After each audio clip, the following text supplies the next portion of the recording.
If you're on the internet a lot, chances are you know all about Amazon. It hosts so much of the internet that for many people they cannot go anywhere on the internet without seeing something related to it. Have you ever wondered how Amazon grew to be the trillion-dollar company it is today? Microsoft is the only other company in the world to have surpassed the trillion mark. That's exactly what I'm going to be talking about in this video. This is Fraud Explained. To enjoy more videos, subscribe to our channel and click the notification bell, or else I'll be looking into you too. Most of us are familiar with Amazon as an online marketplace. Companies would let Amazon handle their products and let the company worry about everything that has to do with its shipping, marketing, storage, and basically any other concern customers may have regarding the product. Of course, for us consumers, this translates to total convenience. With just a click of a button, we are seconds away from anything we could ever want. Food, pets, collectibles, makeup, household items, plants, you name it, Amazon has it. It is probably one of the very few platforms on Earth where you can find a signed poster from your favorite celebrity, an antique porcelain doll, and a dog-eat chew toy in the same place. They currently have a selection of over 100 million different products. Nearly 5 million shipments are made from Amazon yearly, which counts for almost half of all online shopping experiences worldwide. Thousands of companies are able to profit off using Amazon as a selling platform, and with its convenience and massive returns, it is no surprise that the online store adds more and more sellers into its ever-expanding roster. However, that's not the only thing Amazon does. The company also owns Twitch, Whole Foods, Kindle, Echo, Prime Music, Video, IMDb, Fresh, Goodreads, and many other brands that you probably didn't know were associated with Amazon. With that being said, it seems like Amazon is everywhere. Hardly a month goes by where they don't enter and dominate a new industry. They're currently even looking into other areas of business like education and finance. There's no doubt that soon Amazon will be present in these fields too.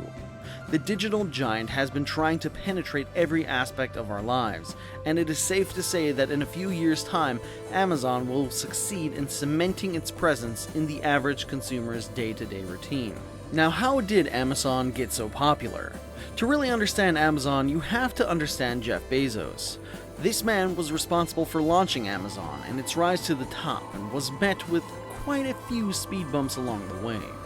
Amazon began as a bookstore, but Bezos did not want to stop there.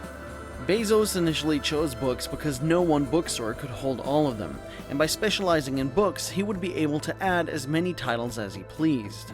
However, Amazon is so much more than just a book company.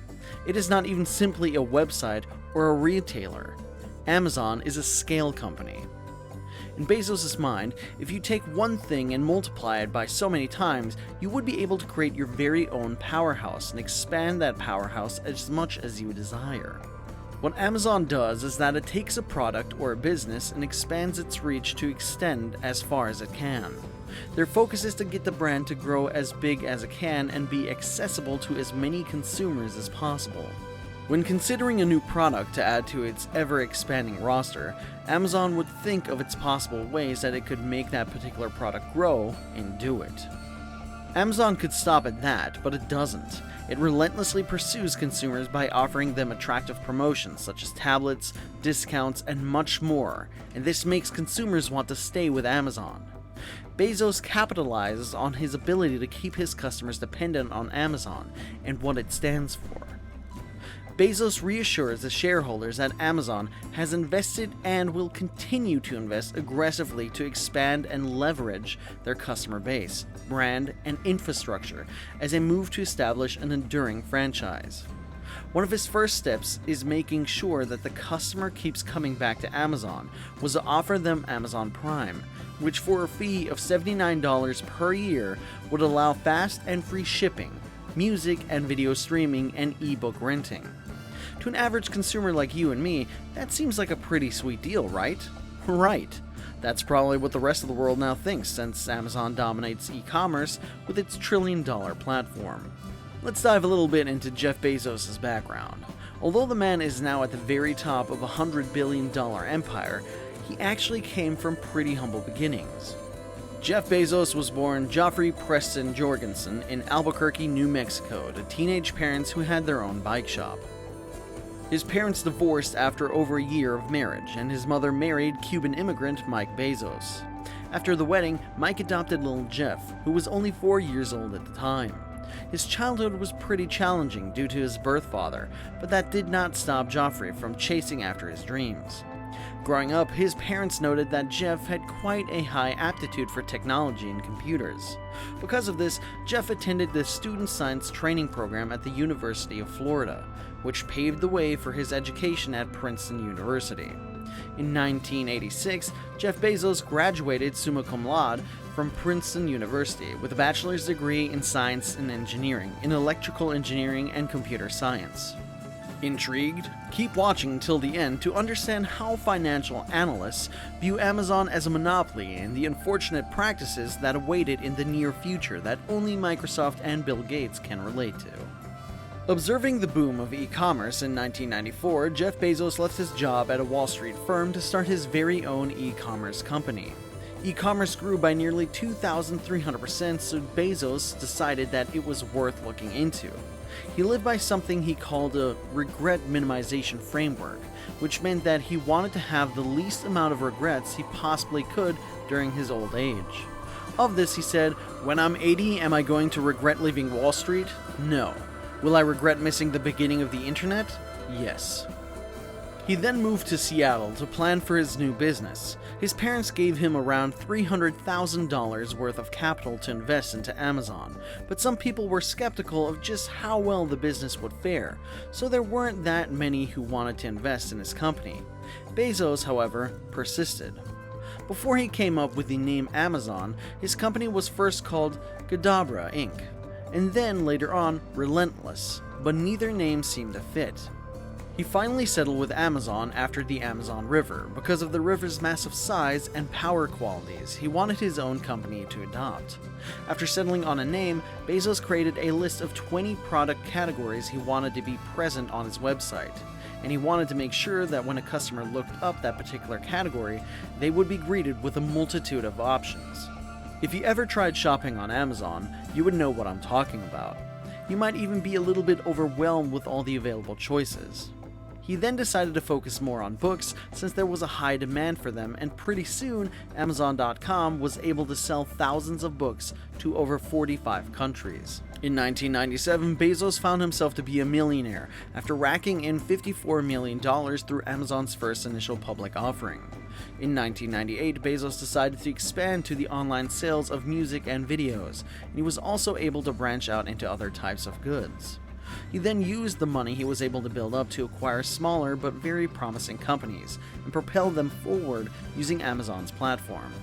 In 1999, Bezos was included in the Forbes World's Billionaire list in 1999 with a registered net worth of $10.1 billion.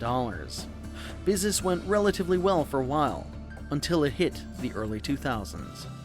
Bezos had to borrow around $2 billion from various banks when its cash balances plummeted to around $350 million. Because of the rapid spending by Amazon to develop their technology, the company almost went bankrupt in 2002. Revenues stagnated, and Bezos was forced to lay off roughly a sixth of his workforce.